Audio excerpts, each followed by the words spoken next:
Let me tell you what happened to my pastor friends and I. So we sat in that room that day, and there was another pastor in the room who was like, hey, that didn't feel very good.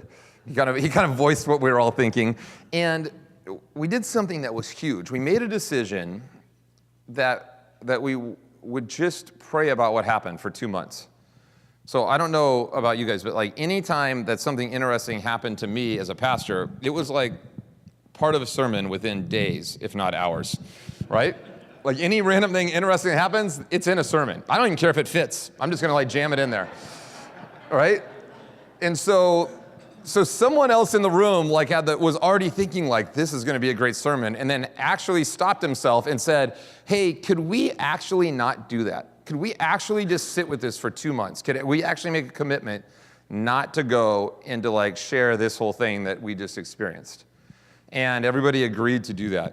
And what he did by buying us 2 months is he gave us a gift for us to actually start taking some small steps in living this out before we started to preach about it. And that made a huge, huge difference. And so that 2 months, we ended up actually taking 5 months before we ever talked about what had happened. And during that 5 months, we started to do some very small things that ended up making a really big difference.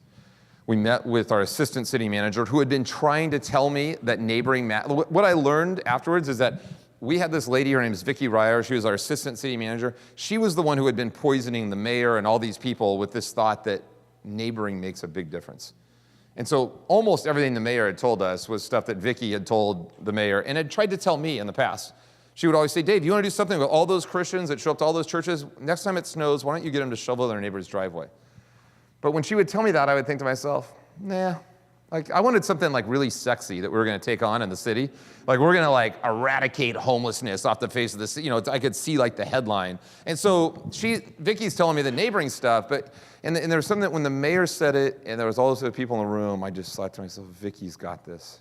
Vicki's been trying to tell me this the whole time. So Vicki comes to one of our meetings early on, and she says this line that cements everything. She's looking at one of the pastors at the end during Q&A, just like this.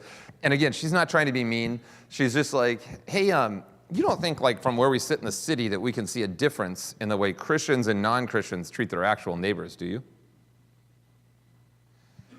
And it felt so horrible to hear her say it out loud that we started to argue with her about her perception. And then we stopped and we're like, she's right. And by the way, I've shared that line now in rooms like this with just city leaders, over 500 different city leaders in a room from different cities. Never once, when I've shared that line, has a city leader come up to me and said, oh, Dave, in my city, the Christians are the best neighbors. It's not even close.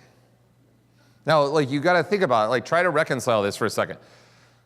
Okay, over and over again, it says, if you only do one thing, love God with everything you have, your heart, mind, soul, and strength, and love your neighbor as yourself. So we've got that on one hand. Now, and on the other hand, Christians in our neighborhoods and in our cities and our country, we're not differentiated, we're not drastically different or better at relating to our literal neighbors. It's how do we make sense of that? I started to try to make sense of that in my head, and I started to get really, really mad. You watch something on the news, and you're just starts making you angry. That's what happened to me. So I started to get really angry. I'm like, that's something's wrong, something's broken. And then I started to ask a different question that really changed my mood. I started to ask this question: I wonder how you become a pastor who's not engaged in his own neighborhood. And that question got me to a much more reflective place instead of being angry.